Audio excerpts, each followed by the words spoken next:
As one of the top 3 arms exporting countries in the world, France has long established its position in the global defense industry.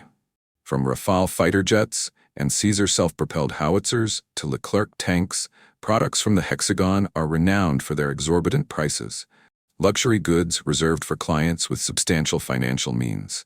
However, after numerous controversies and combat failures, it seems that the real luxuries of France's defense industry are its quality and reputation, assets that their customers often struggle to receive despite paying handsomely. In May 2025, tensions between India and Pakistan escalated following a terrorist attack in Pahalgam that claimed 26 lives. In response, New Delhi launched Operation Cedo, conducting airstrikes on suspected terrorist training camps in Kashmir under Pakistani control.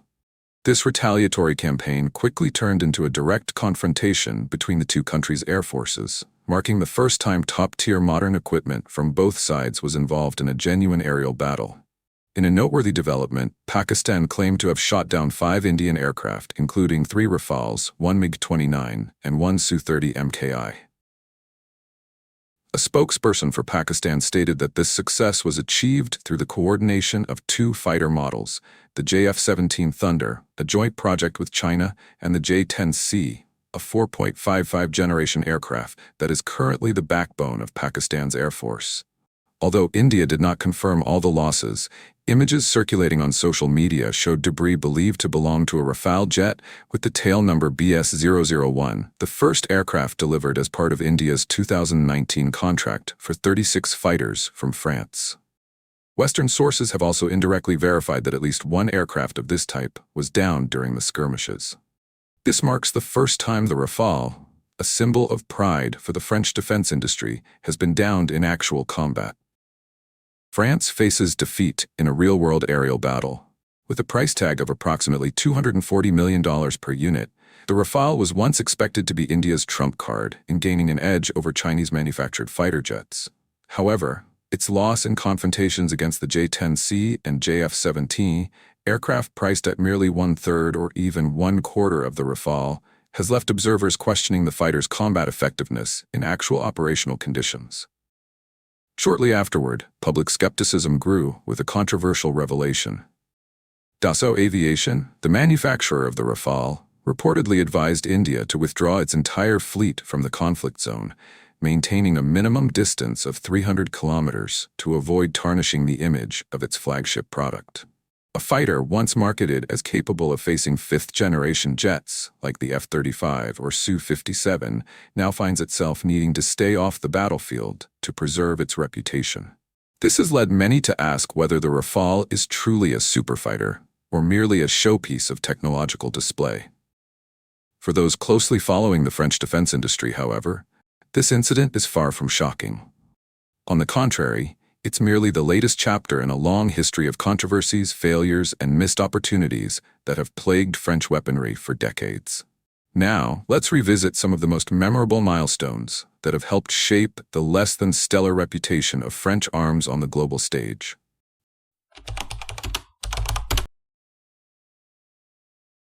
In 1982, the Falkland Islands, a small group of islands in the South Atlantic, unexpectedly became the heated battleground between 2 nations on opposite sides of the globe, Argentina and the United Kingdom.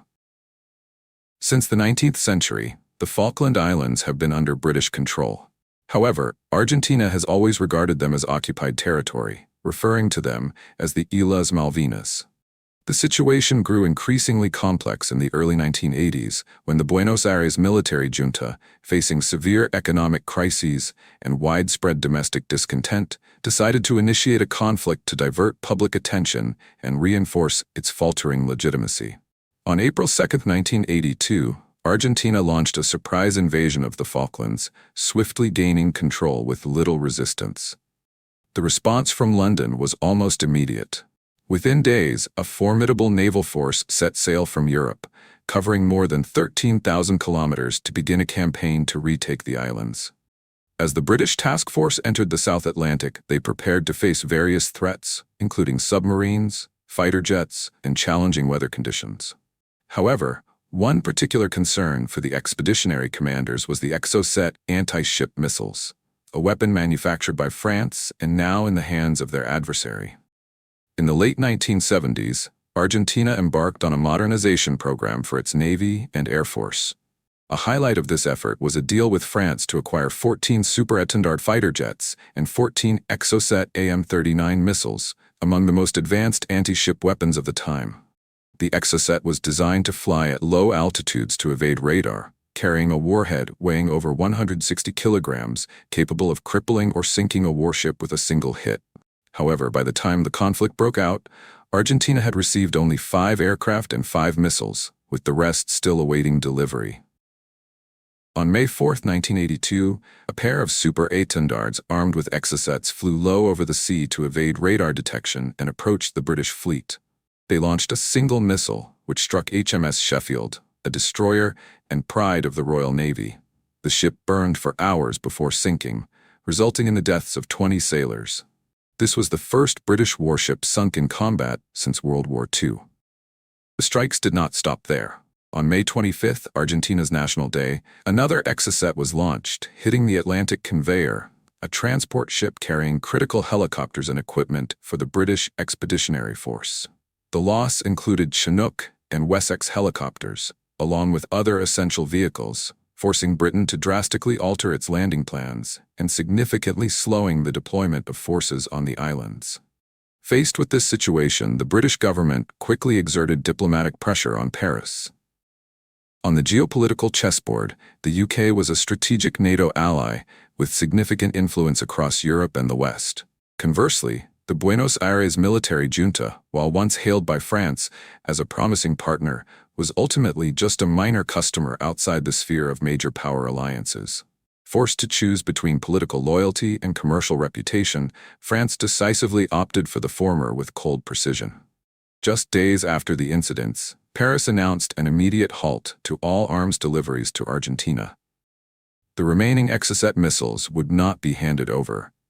All technical documentation, spare parts and support software for the Super-Étendard jets were completely embargoed.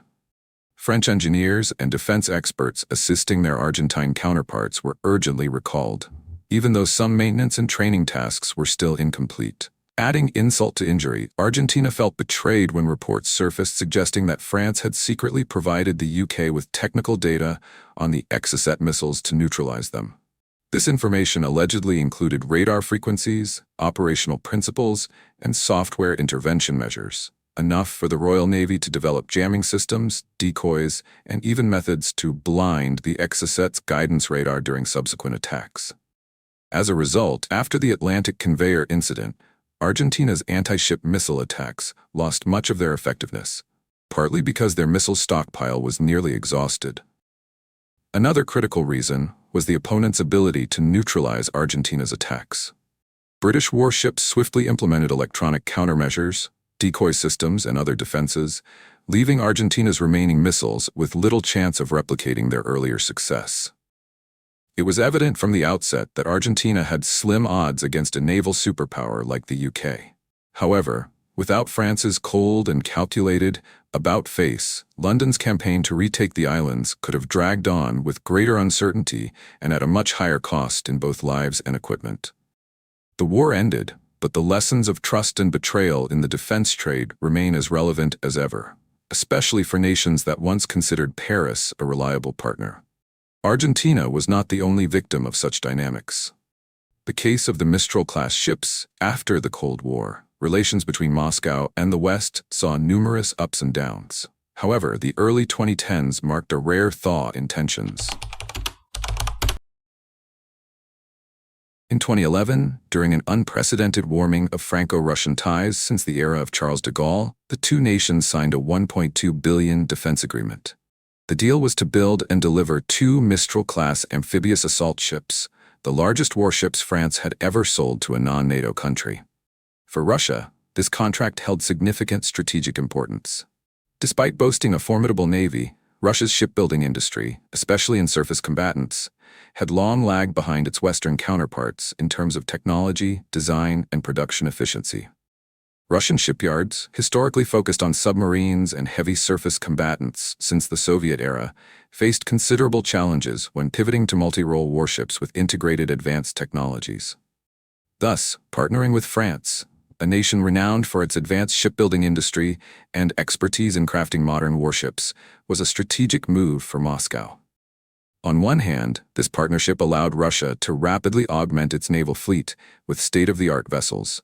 On the other, it provided an unprecedented opportunity for Russia to directly access Western military technology, something previously confined to intelligence reports and theoretical analyses. The promise of the Mistral-class ships. At nearly 200 meters in length, the Mistral-class ships could carry over 450 Marines, dozens of armored vehicles, armed helicopters, and even field hospitals. These versatile vessels could serve as military transport platforms or as floating command centers for coordinating amphibious operations or humanitarian missions. Under the terms of the agreement, the first ship, Vladivostok, was to be constructed entirely in France, while the second, Sevastopol, would be completed with contributions from Russian engineers and workers at the Saint-Nazaire shipyard. By 2013, both vessels were nearly finished and ready for delivery. Russian crews had already arrived for training, living aboard the ships in preparation for their eventual deployment. A familiar turn of events. However, history took a turn reminiscent of past dealings with Paris. In March 2014, Russia annexed Crimea following a controversial referendum, triggering widespread condemnation from the West. While the Mistral deal had been signed years earlier and did not violate existing sanctions, mounting pressure from NATO led Paris to reconsider its position. Initially, the French government, under then-President François Hollande, defended the agreement as a symbol of cooperation. But over the next few months, hesitation grew. By the fall of 2014, with Russian crews already trained and the Vladivostok fully equipped and ready to sail, France abruptly announced an indefinite suspension of the delivery, citing the ongoing crisis in Ukraine as incompatible with the execution of the contract. This decision left Russia not only without the ships it had paid for, but also with the bitter realization that even long-standing agreements could be rendered void in the face of political expediency. Although no formal declaration of diplomatic war was made, Moscow viewed this as a blatant betrayal. No nation wants to be publicly humiliated, especially over a contract that had been signed, fully paid for, and completed down to the last bolt. But unlike many smaller countries that had previously been let down by Paris, Russia had enough leverage to demand accountability. After weeks of tense negotiations, Paris was forced to pay over €950 million in compensation in exchange for keeping the two ships. Financially, the damage was arguably manageable, but the strategic and reputational cost was far greater. This compensation deal shattered Moscow's trust in France, and also sent a strong warning to many potential partners. Once lost, such trust is extremely difficult to regain, often taking decades. Yet the story didn't end there. The two ships, originally named Vladivostok and Sevastopol, were eventually sold to Egypt at a price lower than the original contract. Ironically, after delivery, the very party that was once the customer, Russia, became the supplier of attack helicopters and combat management systems for these vessels. These warships had been custom designed according to Russian specifications, equipped with configurations and technologies suited for the Russian Navy's doctrine, but ultimately flew the Egyptian flag, still carrying Russian-supplied components. The Mistral deal thus became a clear example, underpinning the argument that in Paris, defense contracts are never truly inviolable. Everything can change as soon as political winds shift. The Scorpène submarine leak, 2016. Then in 2016, the global defense community was rocked by one of the most severe military intelligence leaks of the decade. Over 22,000 pages of classified documents related to the Scorpène-class submarines, designed and built by the French defense group DCNS, now Naval Group, were suddenly made public. These documents included technical details about target detection capabilities, tactical communication networks, weapons configurations, and other operational parameters for the version built for the Indian Navy. While the Scorpène is not a heavyweight attack submarine, within the non-nuclear segment, it is still regarded as one of the world's most advanced and effective designs. It was developed to serve both domestic needs and the export market. This submarine model integrates the most modern technological standards in submarine construction, a field where even a small leak detail can undermine the entire strategic value. To grasp the severity of the breach, one must understand a vital principle in submarine design. Unlike tanks or fighter jets, the power of a submarine does not lie primarily in its firepower or armor, but in its absolute stealth. No matter how advanced a submarine is, if it is detected before it launches an attack, it has effectively lost many combat engagements. Therefore, every single component of the submarine, from its positioning systems, radar, torpedo tubes, to the engine and propeller, must be protected at the highest level of secrecy. For example, the propeller is one of the most sensitive components of a submarine. Its shape, curvature, number of blades, manufacturing materials, and tolerances directly affect the noise level produced when the submarine moves. Because of this, many countries even take extreme measures to protect the design of this part. Some use fake propellers during transportation, or only assemble the real propeller once the submarine is inside a completely secure facility. This is because if the enemy obtains the actual design, they can calculate the submarine's acoustic signature, creating a database for sonar systems to detect, track, and even accurately identify individual submarines in all situations. However, in the Scorpène leak, not only the propeller design was compromised, but also the entire design of the sonar targeting system. Communication methods, weapon defense mechanisms, and underwater tactical deployment all were exposed. These classified documents were found stored on a server located in Southeast Asia and quickly assessed by defense experts as a catastrophic security breach. At that time, India had ordered 6 Scorpène submarines, with at least 3 under construction at the Mazagon dockyard in Mumbai. Significantly, under media and public pressure, the French government and the contractor DCNS hastily claimed that the leaked documents only affected the export version, that is, the version India was using. Their response implied that exposing the complete design of a submarine being delivered to an international partner was acceptable, as long as the domestic version, used by the French Navy or NATO allies, remained secure. Once again, an international customer, this time a rising Asian power, had to bitterly experience the risks and disappointments of cooperating with Paris in defense contracts. If there truly is a law of cause and effect in the defense industry, then France stands as a vivid example of the price to pay when trust and credibility are taken lightly. After years of global partners growing wary of France's half-hearted approach in arms deals, Paris finally got a bitter taste of what it means to be double-crossed. And the one teaching France this harsh lesson was none other than a close ally: Australia. Between 2014 and 2016, France proudly announced winning what was hailed as the contract of the century with its close ally. The deal, worth up to 90 billion Australian dollars, about 66 billion USD, was for building 12 diesel-electric attack-class submarines, a modified version of the nuclear-powered Barracuda submarines. Both sides praised the contract as a symbol of their long-term strategic partnership and the foundation for a new era of cooperation in the Indo-Pacific region. But just a few years later, cracks began to show. The project faced harsh criticism for uncontrolled cost overruns, delays, and a lack of transparency in management.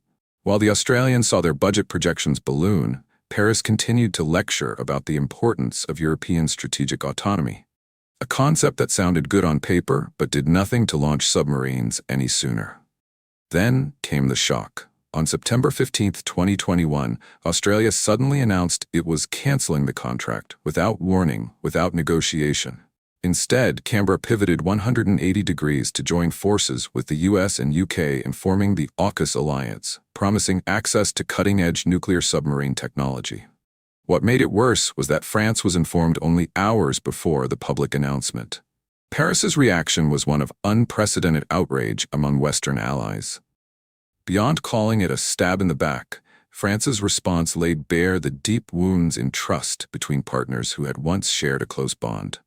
President Macron publicly called Australian Prime Minister Scott Morrison a liar, and Paris immediately recalled its ambassadors from Canberra and Washington.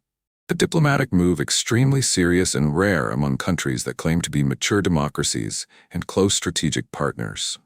After many years of making international customers anxious due to inconsistent processes, vague commitments, and lack of transparency in execution, this time France is facing bitter consequences. No matter how strong the words used, From strategic betrayal to insulting an ally, the undeniable truth is that France was sidelined by the very values it once neglected: trust, effectiveness, and quality in cooperation. From the Exocet missile case in the Falklands, the broken Mistral deal with Russia, to the widespread leakage of Scorpène submarine secrets across Europe and Australia's sudden contract cancellation, these are just fragments of a much larger picture of France's defense industry.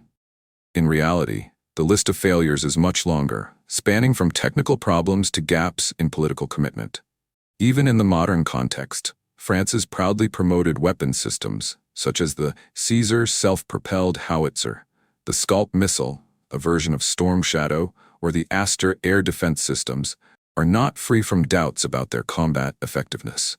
There is much opinion and evidence showing that although these products look impressive on paper and in demonstrations, their actual performance in combat has fallen short of expectations, especially when compared to rivals from the US, Russia, or even South Korea. In an increasingly competitive and pragmatic defense market, reputation cannot be maintained solely by grand signing ceremonies or philosophical slogans like European strategic autonomy. What customers truly need are effectiveness, transparency, and combat readiness, factors that France's defense industry still seems to be struggling to deliver. Ultimately, in today's complex global context where national security issues are prioritized, no country has the patience to rely on empty promises without action. Given its current record, France's defense industry should perhaps stop talking about its legacy and start seriously considering the word responsibility.